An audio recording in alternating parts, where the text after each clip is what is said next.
हे दोस्तों, कैसे हैं आप। उम्मीद करता हूं आप अच्छे होंगे। मैं हूं विनोद राज। स्वागत है ट्रिकी हिंदी साहित्य चैनल में। दोस्तों, आज हम कक्षा 11 की जो भूगोल है एनसीईआरटी उसके पाठ 5 खनिज एवं शैल के महत्वपूर्ण प्रश्नों को पढ़ने वाले हैं। इसकी ऑलरेडी कई वीडियो डाली जा चुकी हैं कक्षा 11 की भूगोल की। यदि आप उनको ना देखे हो तो ऊपर आई बटन में इसका दिया जा चुका है, उसको आप वहाँ से देख सकते हैं। प्लेलिस्ट खुल जाएगी, प्लेलिस्ट में आप वीडियो को देख सकते हैं। तो आज हम पढ़ेंगे कक्षा 11 की एनसीईआरटी भूगोल पाठ 5 के प्रश्नोत्तर। उससे पहले यदि आप मेरे चैनल को सब्सक्राइब न किए हो तो सब्सक्राइब कर दें, बेल आइकन प्रेस कर दें, जिससे आपको आने वाली वीडियो की नोटिफिकेशन मिल जाए। लाइक करिए, कमेंट्स करिए और इस वीडियो को अपने दोस्तों तक शेयर करिए। तो चलिए पढ़ते हैं कक्षा 11 की भूगोल एनसीईआरटी पाठ 5 खनिज एवं शैल के महत्वपूर्ण प्रश्न। देख लेते हैं सबसे पहले अति लघु उत्तरीय प्रश्न, ये 1 नंबर वाले हैं, जिसमें खनिज को परिभाषित कीजिए। तो खनिज को परिभाषित, खनिज एक ऐसा प्राकृतिक आकर्बनिक तत्व है जिसमें एक क्रमबद्ध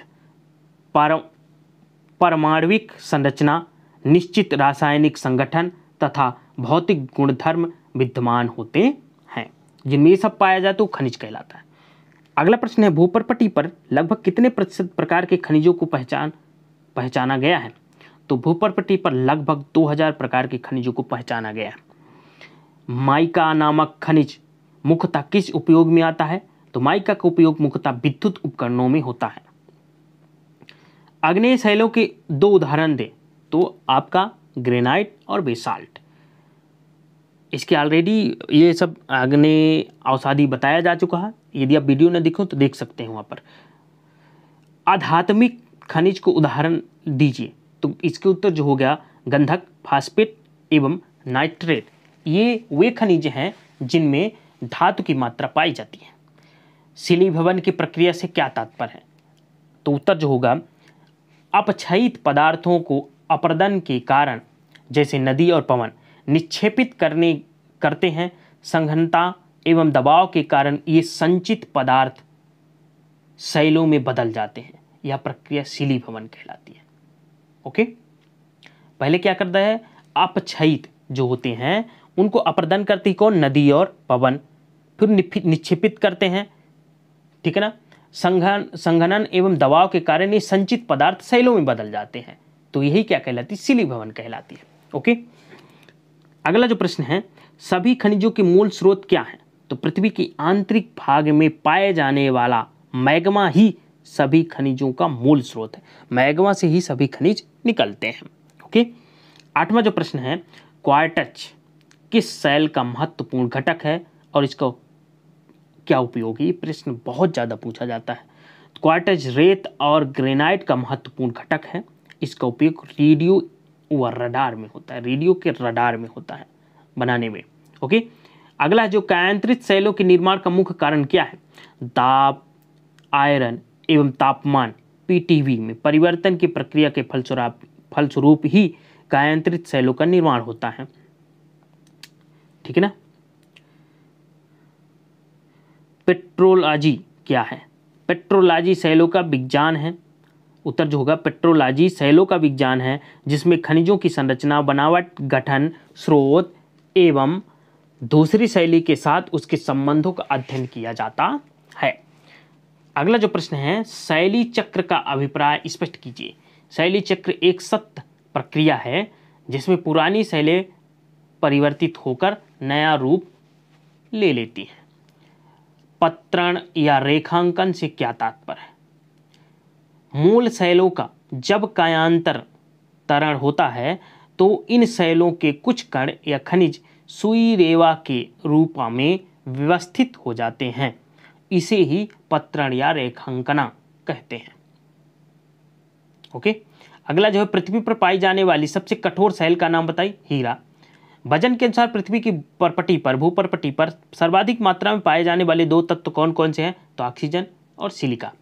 ऑक्सीजन जो है 46.60%, सिलिका 27.72%, जो कि थोड़ा इसमें मुझे डाउट लग रहा है, यहाँ पे गलत लिखा हुआ है।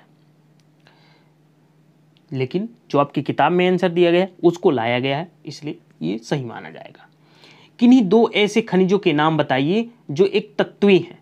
तो उत्तर जो होगा सफर, तांबा, चांदी, स्वर्ण, ग्रेनाइट, कोई दो हैं, तो इसमें कोई दो आप ले लीजिएगा। कांच या चाकू की कठोरता 5.5 है, नाखून की कठोरता कितनी है? तो नाखून की कठोरता है 2.5, ठीक है ना। इसी वजह से 5.5 होने की वजह से 2.5 को काट देता है। अगला है मोहो स्केल पर सबसे मुलायम खनिज कौन सा है? टाइल्क। क्वार्टज की कठोरता 7 है, बताइए कि टोपोज इससे कठोर है या मुलायम? टोपोज जो होता है क्वार्टज के अपेक्षा कठोर है, कठोरता का स्तर 8% है। शैलों में कौन से प्रमुख खनिज पाए जाते हैं? तो फेल्डस्पार तथा क्वार्टज। अब देखते हैं लघु उत्तरीय प्रश्न। आग्नेय चट्टानों की प्राथमिक चट्टान क्यों कहा गया है? आग्नेय चट्टानें जो होती हैं पृथ्वी पर सबसे प्राचीन है। शुरू में पृथ्वी पर मूल पदार्थ मैग्मा पिघली हुई अवस्था में था। इस मैग्मा के ठंडा या ठोस होने के कारण आग्नेय चट्टानों का निर्माण हुआ। इसीलिए सबसे पहले बनने के कारण इन्हें प्राथमिक चट्टानें कहा जाता है। इसके बाद ही अन्य चट्टानें अवसादित और कायांतरित का निर्माण हुआ। तो आग्नेय जो है आपकी सबसे पहले इसका निर्माण हुआ था, इस वजह से इन्हें क्या कहा जाता है? प्राथमिक चट्टान कहा जाता है। ओके, बैंडेल शैलें किसे कहते हैं? तो कभी कभी खनिज या विभिन्न समूहों के कण पतली से मोटी सतह में इस प्रकार व्यवस्थित होते हैं कि वे हल्के एवं गहरे रंगों में दिखाई देते हैं। कायांतरित शैलों में ऐसी संरचनाओं को बैंडिंग कहते हैं तथा बैंडिंग प्रदर्शित करने वाली शैलों को बैंडेड शैलें कहते हैं। ओके, धात्विक व आध्यात्मिक खनिज में अंतर स्पष्ट करो। धात्विक खनिज, इन खनिजों में धातुओं का अंश होता है। इन खनिजों को पिघलाकर इनका प्रयोग बार बार किया जा सकता है। इन्हें लौह व अलौह खनिजों में बांटा जा सकता है। ये धात्विक खनिज की विशेषता है, अंतर मतलब, लेकिन विशेषताओं के आधार पर अंतर बांटा जा सकता है, जैसे लोहा, तांबा, सीसा, एल्यूमिनियम आदि। आध्यात्मिक खनिज जो होती हैं, ये बहुत इंपॉर्टेंट प्रश्न है, ये बहुत ज़्यादा पूछा जाता है। आध्यात्मिक खनिज, इसमें खनिजों में धातुओं का अंश नहीं होता, उधर धातुओं का अंश था, इधर धातुओं का अंश नहीं है। इसे पिघलाया नहीं जा सकता, जबकि धात्विक को पिघलाया जा सकता है। इनका प्रयोग केवल एक बार किया जा सकता है, जैसे गंधक, फास्फेट, नाइट्रेट, ये जो गैसीय अवस्था में पाई जाती हैं, इसलिए इन्हें केवल एक बार प्रयोग किया जा सकता है। अगला प्रश्न है, पृथ्वी की परपटी को बनाने वाले 8 प्रमुख तत्व कौन से हैं? पृथ्वी की संपूर्ण परपटी का प्रतिशत करीब 98% भाग 18 तत्वों से मिलकर बना है। ये तत्व इस प्रकार: ऑक्सीजन, सिलिकन, एल्यूमिनियम, लोहा, calcium, sodium, potassium, magnesium. Important question है, यहाँ से बहुत ज़्यादा प्रश्न पूछा जाता है, वस्तुनिधि भी यहाँ से पूछा जाता है। तो 8 तत्वों में कौन कौन से? आपका ऑक्सीजन, सिलिकन, एल्यूमिनियम, लोहा, कैल्शियम, सोडियम, पोटेशियम और मैग्नीशियम है। ओके, 5वां प्रश्न है, जो खनिजों की भौतिक विशेषताएं एवं स्वभाव को बतलाने वाले कारक कौन से हैं, बताइए। उत्तर जो होगा, खनिजों की भौतिक विशेषताएं एवं स्वभाव उन्हें एक दूसरे से अलग करते हैं। ये कारक इस प्रकार हैं: क्रिस्टल का बाहरी रूप पहला, दूसरा धारिया, फिर विदलन, पारदर्शिता, विभंजक, संरचना, चमक, कठोरता, रंग, आपेक्षिक भार। यही क्या है? विशेषताएं, स्वभाव खनिजों की जो है वो कारक है। अगला जो प्रश्न है, फेल्डस्पार खनिज की विशेषताएं बताइए। फेल्डस्पार खनिज सिलिकन व ऑक्सीजन से बना होता है।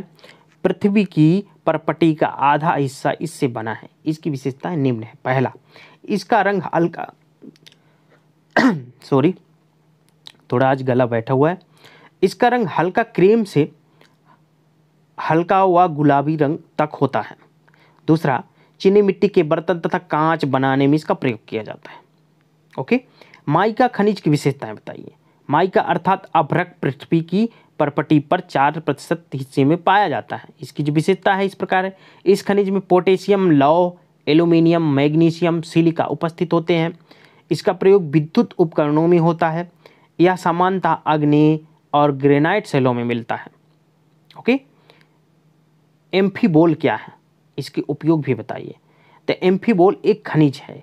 इसके प्रमुख तत्व एल्यूमिनियम, कैल्शियम, सिलिका, लौह व मैग्नीशियम है। पृथ्वी की भूपृष्ठ का 7% भाग इससे निर्मित है। यह हरे व काले रंग का होता है। एम्फीबोल का उपयोग एस्बेस्टम के उद्योग में होता है। हार्न ब्लेंड भी एम्फीबोल का एक प्रकार का भी एम्फीबोल ही है एक प्रकार का। ओके, 9वां प्रश्न जो है, पायरॉक्सीन क्या है, यह कहाँ पाया जाता है। पृथ्वी की भूपृष्ठ का 10% हिस्सा पायरॉक्सीन से बना है। इसमें कैल्शियम, एल्यूमिनियम, मैग्नीशियम, लोहा व सिलिका शामिल है। सामान्यतः यह उल्का पिंड में पाया जाता है।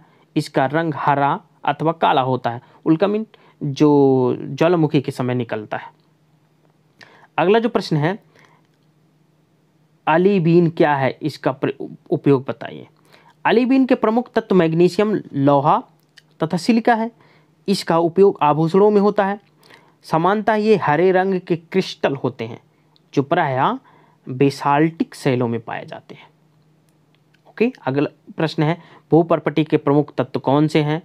तो भूपर्पटी के प्रमुख तत्व जो हैं ये हैं ऑक्सीजन, जो कि वजन के अनुसार कितना पाया जाता है, 46.66, सिलिकॉन 27.72, एल्यूमिनियम 8.13, मतलब 1.13, लौह 5 पाया जाता है, कैल्शियम 3.63, सोडियम 2.83, पोटेशियम 2.59, मैग्नीशियम 2.09, अन्य जो है 1.41। तो इस प्रकार ये खनिज पाए जाते हैं भूपर्पटी पे। तत्व ये प्रकार 9 प्रकार के तत्व पाए जाते हैं और पाए जाते हैं, लेकिन मुख्य रूप से 8 ही हैं। इनका वजन भी आप याद रखिएगा, पूछा जा सकता है। अब देखते हैं दीर्घोत्तरीय प्रश्न। शैल किसे कहते हैं, इसके कितने प्रकार की होती है, प्राथमिक कही जाने वाली शैलों की विशेषताएं बताएं। हालांकि इनको हम पढ़ चुके हैं पहले भी वीडियो में। एक से अधिक खनिजों से मिलने वाले शैलों का निर्माण होता है। शैलें 3 प्रकार के होते हैं।